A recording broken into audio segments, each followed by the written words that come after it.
And now, Death Valley Days.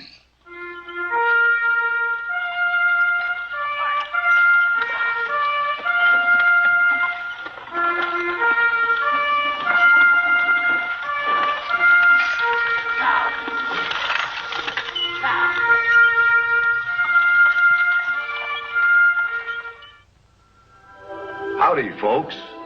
I'm the Old Ranger, and I have another interesting true story for you about the historic Death Valley country. You've all heard about marriages of convenience, and I guess that's how you'd rate this one. Except that it really wasn't a marriage at all. What I mean is, well, suppose I let you hear the story for yourself. It's called Husband Pro Tem. And it's laid back in the 1880s, when the first railroads were being built across the great American desert.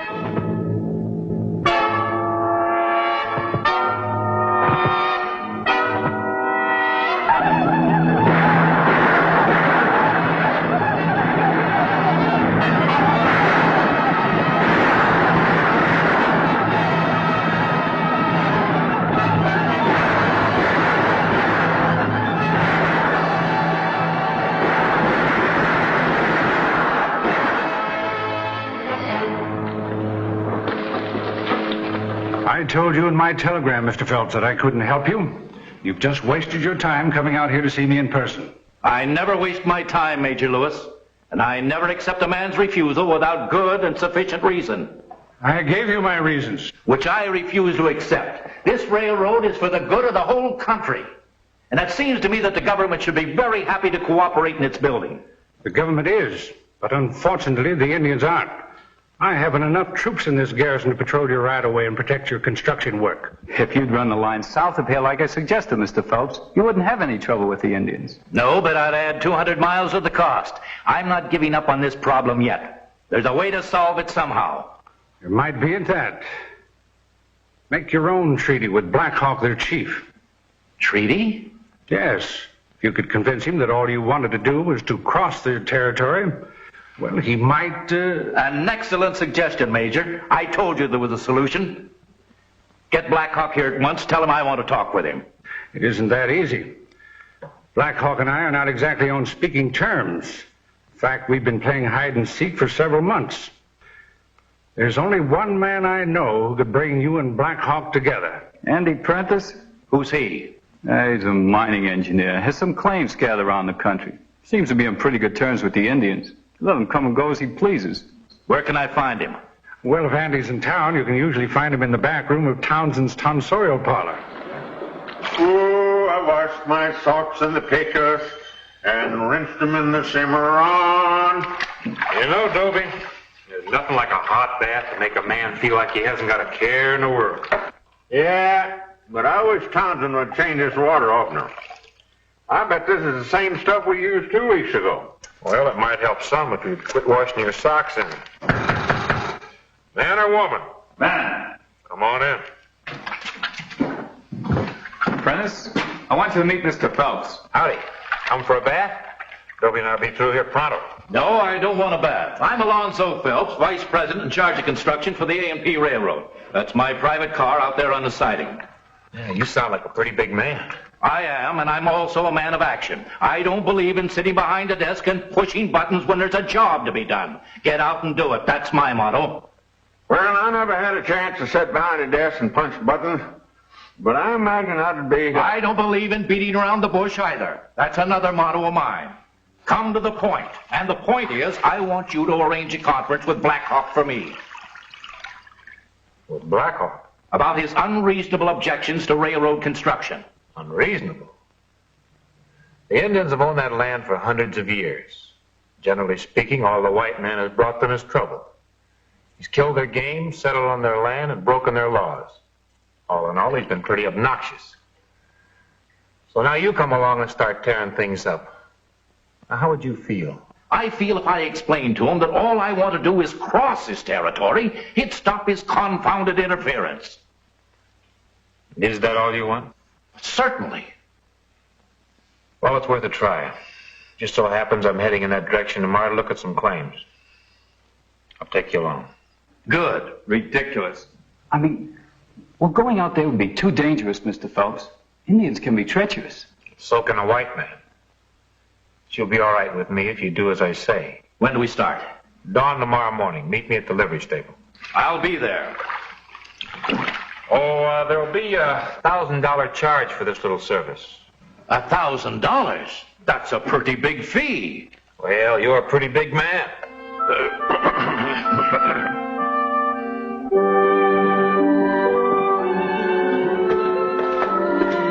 Well, we're all ready. Had the things brought here to speed up the operation. You planning on taking all of this?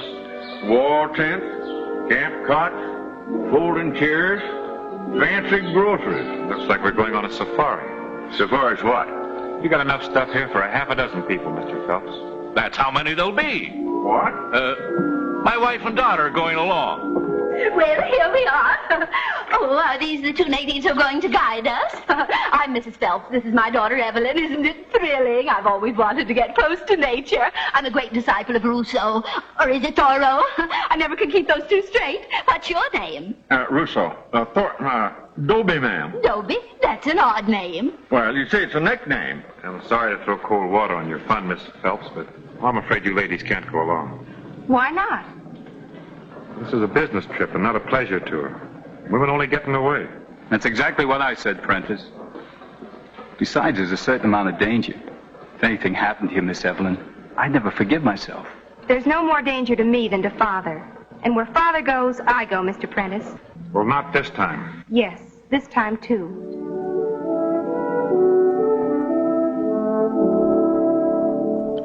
And so the party headed out into the desert, with Andy leading the way and Dobie bringing up the rear, and Otis riding careful herd on Evelyn. All day, Andy pushed steadily onward, with the country growing more forbidding with every mile.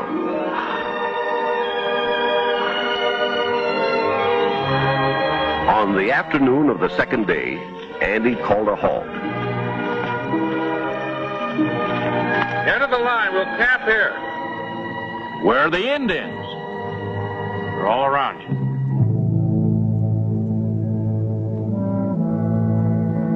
I don't see any. Oh, they see you. They've been following us and watching us since early this morning. Gracious. Dobie! Drop it here. We'll make camp. Want to send word to Black Hawk that we want a powwow.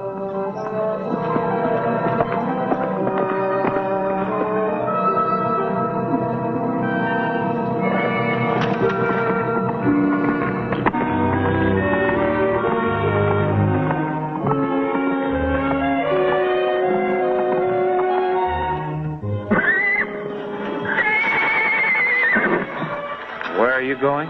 With you. I want to see how you send messages to Indians. I appreciate your curiosity. This is no time to satisfy. Now you go back with the others. Don't order me around, Mr. Prentice. I go where I please. Yes, ma'am.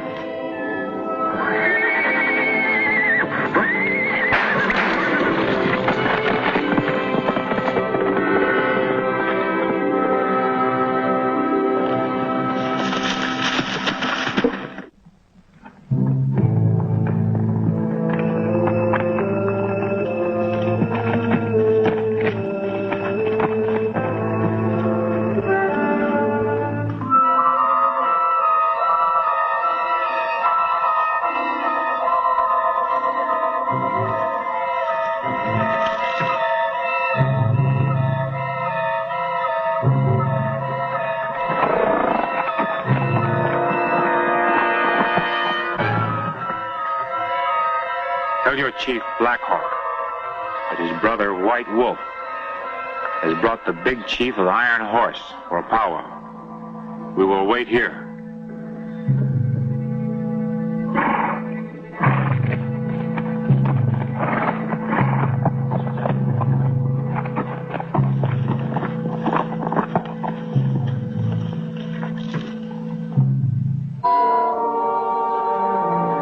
You think you can put it over for Mr. Phelps? Oh, I think so. I'll give you $5,000 if you don't. If I don't? I want that railroad to go the southern route. Didn't know you owned property down that way. I don't. But some friends of mine do.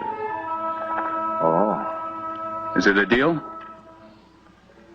I only work for one man at a time, Otis. And I got a job. The Indian wasted no time getting Andy's message to Black Hawk, and the chief wasted no time in acting on it.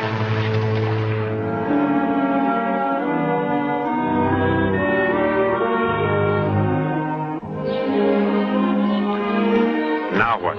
We're going for a ride. No, you're not. Told everybody to stay close to camp, and I meant it. If you expect us to sit around twiddling our thumbs while we wait for your red friend to show up. That's exactly what I expect.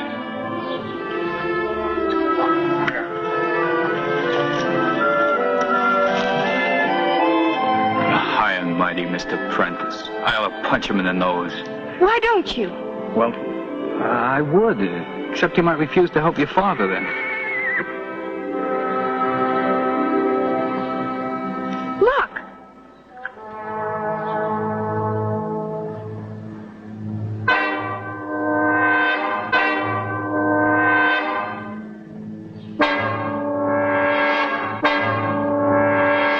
They're all around us.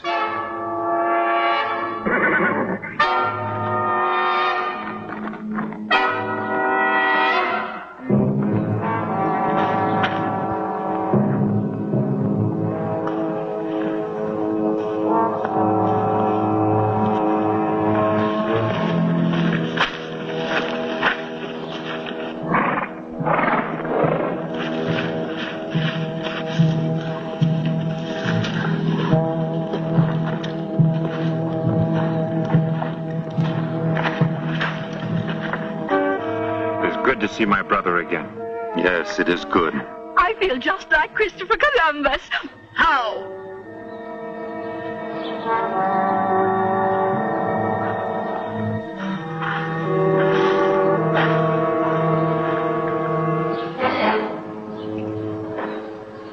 These people are my friends. They have traveled far. Many suns. Many sleeps. This man is the big chief of the Iron Horse. Yes, Big Chief Iron Horse. Black Hawk is enemy to Iron Horse. Oh, you mean you get car sick? So do I. But if you'll take a teaspoonful of... I'll do the talking. I understand my brother's feelings. But I speak with straight tongue when I tell you the Iron Horse will not harm your people. The White Chief only wishes to cross your country as the canoe crosses the river. It is hard, White Wolf, for Black Hawk to hold his anger at talk of Iron Horse. It is well these people are friends to White Wolf. I will call a council. Tell my people what my brother has said. Tell them also, the White Chief will give 100 horses loaded with trade goods, if they agree. 50 horses. 100 horses. I have spoken. And I will give you this. No. I will if I please. Here.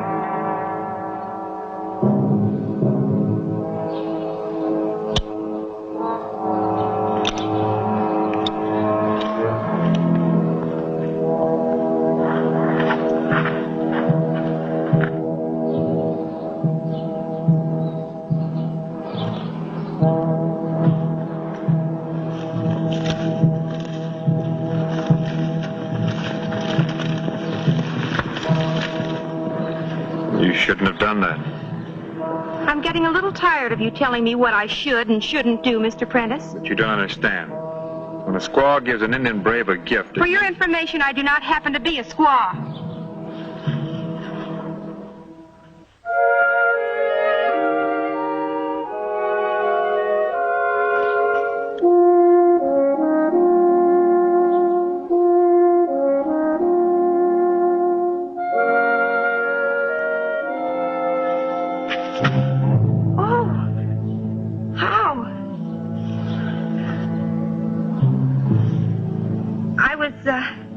Just picking some flowers. Aren't they pretty?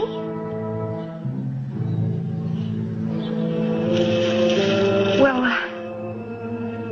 you're welcome.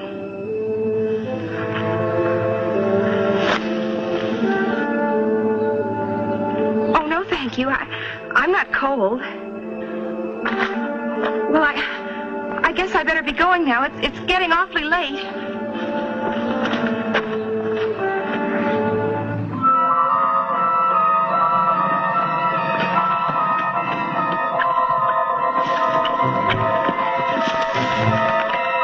Thank goodness.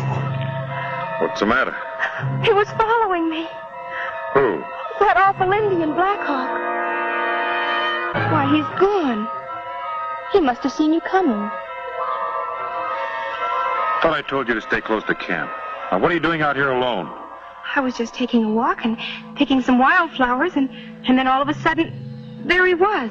I showed them to him, and he took them. Took them? Yes. And then he tried to put his blanket around me. Little idiot, you're going to get us in a mess yet. I didn't do anything. Except smile at him, make up to him like you do every man you meet. Why, Mr. Prentice, I believe you're jealous. Don't flatter yourself. You're not going to add my scalp to your collection. Now get on my horse. I'll walk.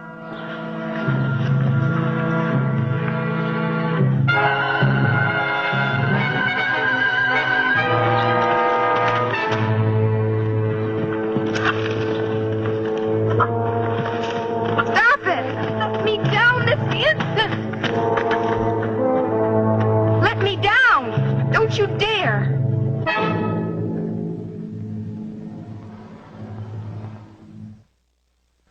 Thinking Evelyn would behave herself after her scare, and that her refusal to accept Black Hawk's blanket would discourage the chief's interest in her, Andy left Dobie in charge of the camp and set out to inspect some of his mining property, planning to return the next day. That night,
Ridiculous thing I've ever heard of. Well, nevertheless, it's true. Black Hawk wants you for his squaw. These ponies are the price he offered. When your father brought them in, he accepted it. Dobie, you should have stopped Mr. Phelps. But he done it before I knowed it, Andy. I thought the Indian was just trying to be friendly. Of all the effrontery, that heathen savage expecting you to live in a wagwim or a PT or whatever you call it. If this is your idea of a joke, Prentice, it's a pretty bad one. I was never more serious in my life. And so is Black Hawk. He wants Miss Evelyn, and he means business. It's preposterous. Not according to Indian custom. He took a shine to Miss Evelyn. She gave every indication that she liked him. Now you've given your consent. It's as simple as that. I know. We'll put the ponies back where Father found them. It's too late. He's been watching. You can be sure of it. Then we'll gather up our things and flee from here with the speed of the wind. We could never outrun him, but only make matters worse. He wants your daughter. Stop saying that. Well, here he comes now. He's got a pony to take you back on. Mercy. Oh, what'll I do? I know. Tell him that you're already married and have a husband. That this has all been a mistake you didn't understand. By Jove, that's the answer. I knew you were a smart young man. Mr. Otis, you've cut the guardian knot. Do you think he'll believe it? I'll give you my wedding ring to wear as proof. And I will be very happy to serve as your husband pro tem, with the hope that when this is all over, I can make the temporary part of it permanent. May I? Yes.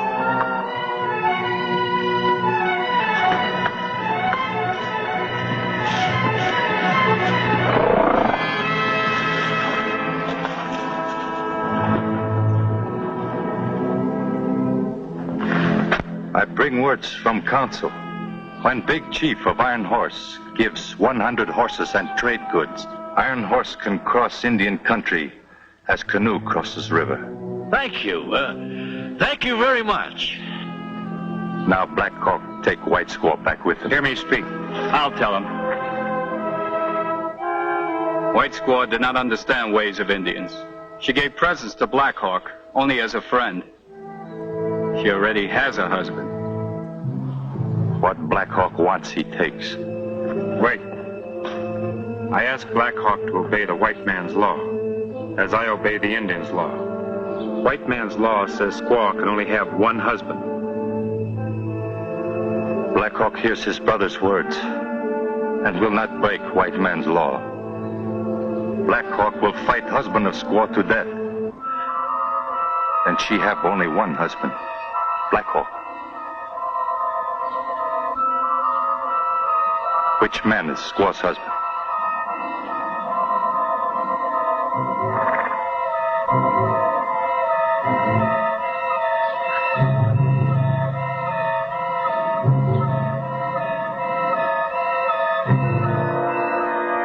I am.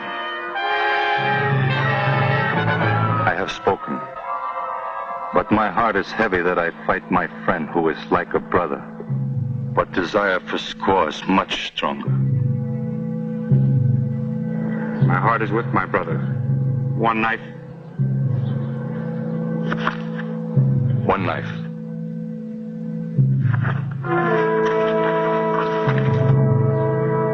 No, Andy, no, I won't let you. Tell him the truth. Be quiet. This is your only way out. You coward.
Kill my brother. It is no dishonor to lose to White Wolf. His courage and strength has been proven many times. I am beaten.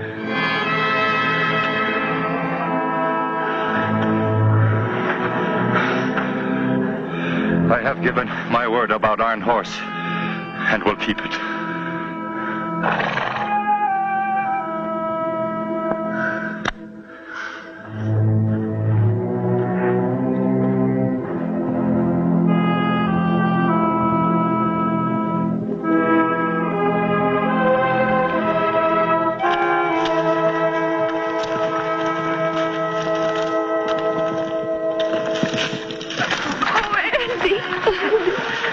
Nice going, partner. My boy, I can never repay you. Horatio was never more wonderful when he stood on the viaduct or the aqueduct or the bridge or whatever it was. Here, now, take it easy. I was just your husband pro tem. You're not going to stay pro tem much longer. And that's the story of husband pro tem. Or as a friend of mine put it, the story of the girl who was rescued from the Indian and married the engineer.